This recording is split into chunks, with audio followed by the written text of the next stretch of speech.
دی انہوں نے، اس امت پہ کتنا بڑا انعام ہے کہ قرآن کریم بھی محفوظ ہے، سنت رسول کریم صلی اللہ علیہ وآلہ وسلم بھی اس امت کی رہنمائی کے لیے محفوظ ہے۔ اور پھر آپ نے فرمائی عرب کی سرزمین، یہاں سے شیطان مایوس ہو گیا۔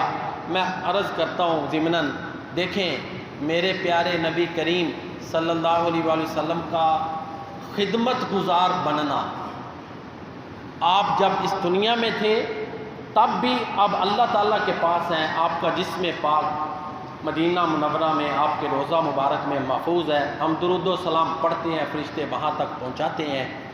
اللہ کے پیارے نبی صلی اللہ علیہ وسلم کا ہر مقام پر سب سے اعلیٰ مرتبہ ہے۔ دنیا میں بھی آپ کے جو خادم تھے وہ آپ کو پسند تھے، کیوں جی؟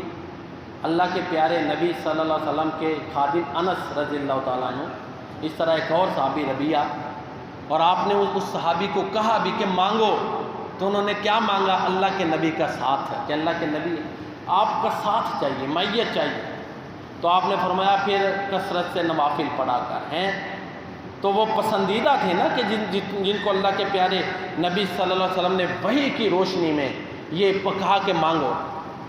اگلی بات، اب جو وہاں پہ اللہ کے نبی کے خادم ہیں وہ بھی پسندیدہ ہی ہیں، کیونکہ کبھی ایسا ہو نہیں سکتا کہ میرے نبی کا خدمت گزار اللہ اس شخص کو بنا دے جو میرے نبی کو پسند نہ ہو۔ تو میرے نبی کی جو چاکری ہے نا، نوکری، وہ سب سے اعلیٰ ہے۔ میں نہ جاؤں گا کہیں بھی در نبی کا چھوڑ کر، مجھ کو کوئے مصطفیٰ کی چاکری اچھی لگی ہے۔ تو یہ پیارے نبی صلی اللہ علیہ وسلم کا خادم، نوکر بننا، یہ بادشاہت سے سب سے اعلیٰ مقام ہے۔ تو لہٰذا ان لوگوں کی اس سیرت کو دیکھیں، لیکن دکھ کی بات ہے جن لوگوں کو فالو کرنا تھا ان کے بارے میں لوگوں نے کہہ دیا وہ تو انگریزوں نے بٹھائے ہیں۔ ہے کسی کی جرت کہ کوئی ایسا بندہ میرے نبی کا خادم بنا دے جو میرے نبی کو پسند نہ ہو نہیں سکتا۔ میرے نبی کو تو اللہ نے راضی کرنے کے لیے قبلہ بدل دیا ہے، کیا کہ نہیں؟ بدلا ہے نا قبلہ، قد نرا تقلب وجہک فی السماء۔ تو بہرحال ضمناً یہ بات آ گئی۔ پھر اصل موضوع کی طرف آتا ہوں۔ اللہ کے پیارے نبی صلی اللہ علیہ وآلہ وسلم نے فرمایا کہ یہاں شیطان اس سرزمین میں اس بات سے مایوس ہو گیا کہ اس کی پوجا ہو سکے۔ ہاں، آپس میں لڑائیوں سے بچنا، ایک دوسرے کی گردنیں مت مارنا۔ اللہ کے نبی نے کھل کر یہ بات کی کہ آپس میں لڑنا نہیں۔ پھر اللہ کے پیارے نبی صلی اللہ علیہ وسلم نے فرمایا کہ جو جاہلیت میں اگر کسی نے کسی کا خون کیا تھا، زیادتی کی تھی، اب معاف ہے، اب اس نے بدلہ نہیں لینا۔ ہاں، جو مجرم ہے بدلہ اس سے لیا جائے گا۔ مجرم کے باپ کو، بیٹے کو، بھائی کو اس کے جرم میں کسی اور کے جرم میں سزا نہیں ملے گی، سزا مجرم کو ملے گی، مجرم کے بھائی کو نہیں، والد کو نہیں، اس کے رشتہ دار کو نہیں۔ پھر پیارے نبی کریم صلی اللہ علیہ وسلم نے یہ کہا کہ جاہلیت کے سارے خون معاف، پہلے آپ نے اپنے چچا زاد بھائی کا خون معاف کیا۔ اللہ دیکھیں نا، گھر سے پہلے عمل کیا۔ اللہ نے مشکل کام سارے اپنے نبی سے کروائے ہیں عملاً۔ کوئی کہہ سکتا ہے نا جی عادت مرے نے اس نے بدلا لیا کہ نہیں۔ صحابہ کی تربیت دیکھ لیں، 1,24,000 کا مجمع ہے، 44,000 کا مجمع ہے، سب نے سر تسلیم خم کر دیا ہے۔ ٹھیک ہے، اعلان ہو گیا، اس پہ اسی وقت عمل، قانون بن گیا۔ وہ جو میرے نبی نے فرمایا وہ کیا ہے؟ وہ قانون ہے، وہ نوٹیفیکیشن ہو گیا، اس پر عمل ہو گیا۔ صحابہ کرام کے لیے میرے نبی کا فرمان سب کچھ ہوتا تھا، اور ہمارے لیے بھی یہی سب کچھ ہے۔ تو بہرحال پیارے نبی کریم صلی اللہ علیہ وسلم نے یہ فرمایا کہ جاہلیت کے خون معاف، پہلے اپنے چچا زاد بھائی کا خون معاف کیا۔ پھر فرمایا سودی لین دین ختم، بین ہے، اصل رقم واپس ہوگی۔ کوئی معاملہ تھا عباس بن عبد المطلب کا، انہوں نے کوئی قرض دیا ہوا تھا، آپ نے فرمایا سب سے پہلے عباس اپنے چچا کے معاملات ختم، سود کا جو بھی تھا اصل معاملہ جو ہے وہ ہوگا، بس گھر سے عمل کیا پھر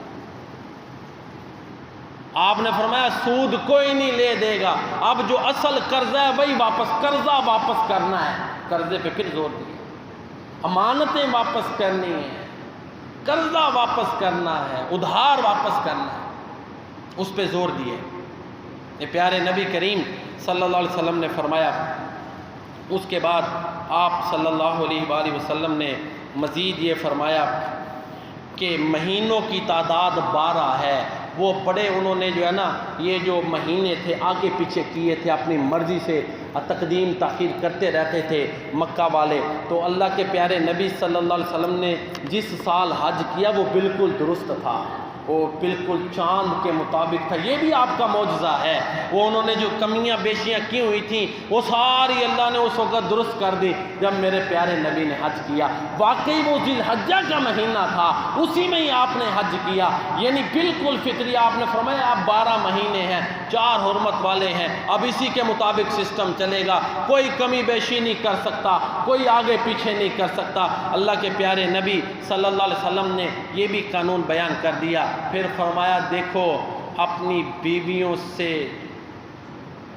متعلق، اپنی بیویوں کے بارے میں اللہ تعالیٰ سے ڈرتے رہنا، اللہ کے نام پر تم ان کو حلال کرتے ہو، اللہ کے کلام پر تم ان کو حلال کرتے ہو، لہٰذا تم ان کے حقوق کے معاملے میں اللہ تعالیٰ سے ڈرتے رہنا۔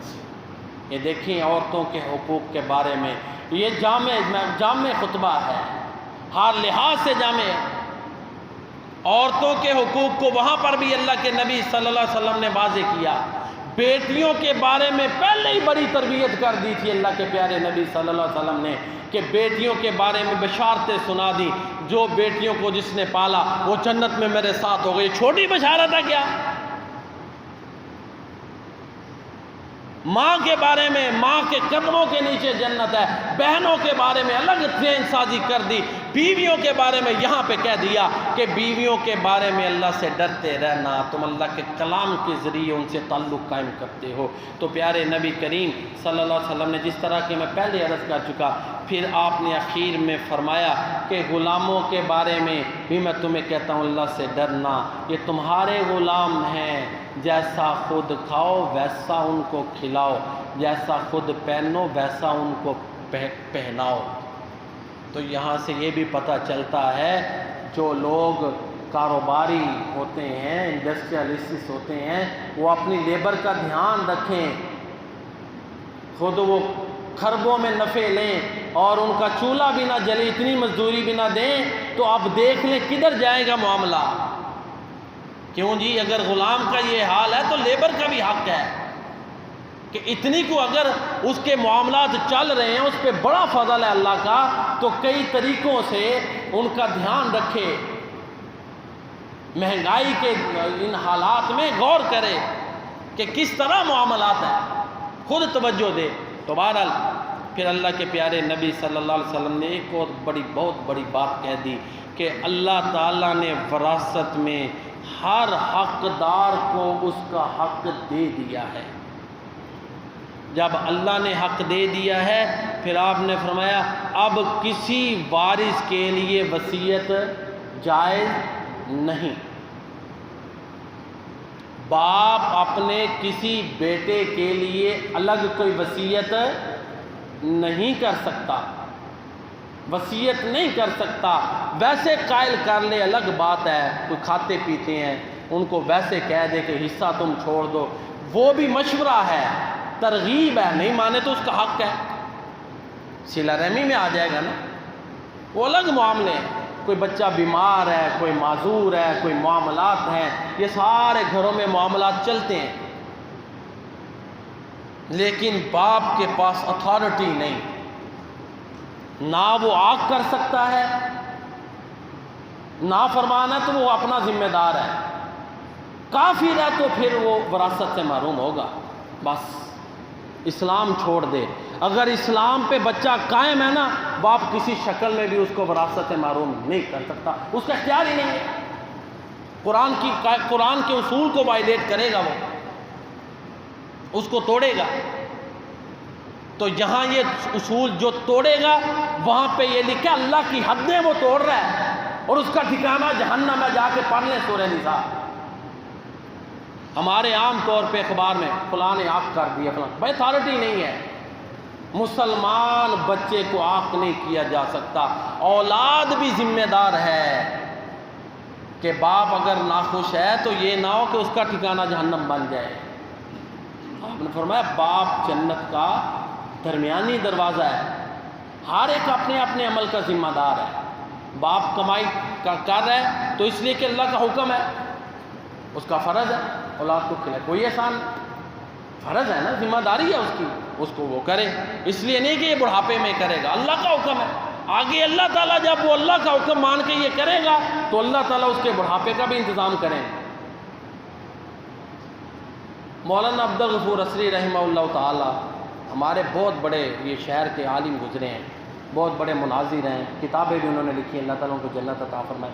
بیوی بچے نہیں تھے، اکیلے ہی تھے، کوئی معاملہ تھا بیماری، رستے میں جاتے ہوئے ایسے ہی فوت ہوئے ہیں، بس چلتے پھرتے اللہ لے گیا، کسی پہ ڈالا ہی نہیں۔ تو یہ معاملے اللہ تعالیٰ پہ ہوتے ہیں۔ اللہ اپنے بندوں کے کیسے معاملات کو سمیٹتا درست کرتا ہے، ہماری عقل سے ماورا ہے۔ ہماری اللہ سے التجا ہے کہ ہم سب کے معاملات میں اللہ تعالیٰ ہماری خصوصی مدد فرمائے، آمین یا رب العالمین۔ اور پھر آخری ایک دو باتیں، اللہ کے پیارے نبی صلی اللہ علیہ وآلہ وسلم نے یہ کہا کہ تمہارے اندر میں دو چیزیں چھوڑ کے جا رہا ہوں، قرآن اور سنت، ان کو مضبوطی سے پکڑے رکھنا، اگر تم ان کو پکڑے رکھو گے تو گمراہ نہیں ہوگے۔ یہ پیارے نبی کریم صلی اللہ علیہ وسلم نے خطبہ، اور بھی کئی پوائنٹس تھے، چونکہ وقت زیادہ ہو گیا ہے، تو 4 منٹ اوپر ہو گئے ہیں، ابھی عربی خطبہ بھی پڑھنا ہے۔ آخری ایک دو بات، پیارے نبی کریم صلی اللہ علیہ وسلم نے جب یہ خطبہ ارشاد فرمایا تو لوگوں کو کہا کہ لوگوں توجہ کریں، آپ محمد الرسول اللہ تاجدار ختم نبوت، آپ نے یہ بھی فرمایا کہ میں آخری نبی ہوں، میرے بعد کوئی نبی نہیں آئے گا، اسی میں یہ فرمایا۔ پھر آپ نے فرمایا لوگوں تم گواہ رہنا، میں نے تمہیں اللہ کا پیغام پہنچا دیا ہے، ذمہ داری۔ اللہ اکبر، یہاں اللہ کی شان اور پیارے نبی کی شان بھی سمجھ آتی ہے۔ لوگوں سے آپ نے گواہی اونچی آواز سے جب لے لی تو پھر کہا کہ اللہ تو گواہ ہے کہ یہ لوگ گواہی دے رہے ہیں کہ محمد صلی اللہ علیہ وسلم نے تیرا پیغام ان تک پہنچا دیا ہے۔ جہاں دیکھیں اللہ کے پیارے نبی صلی اللہ علیہ وسلم کا مقام دیکھیں، اللہ کا مقام بھی دیکھیں، محمد الرسول اللہ۔ اور اللہ نے قرآن میں کہا تھا کہ اے نبی بلغ الرسول، یا ایھا الرسول بلغ، اے رسول پہنچا دو ما انزل الیک من ربک، جو آپ کے رب کی طرف سے آپ کی طرف اتارا گیا۔ تو یہ خطبہ حجۃ الوداع، یہ ایک جامع ترین خطبہ ہے۔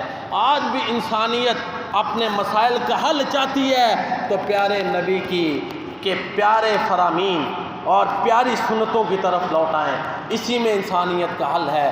اللہ کے پیارے نبی صلی اللہ علیہ وسلم کا آخری خطبہ عام ملتا ہے، آپ بھی پڑھیں، اس سے رحم کر دی انہوں نے۔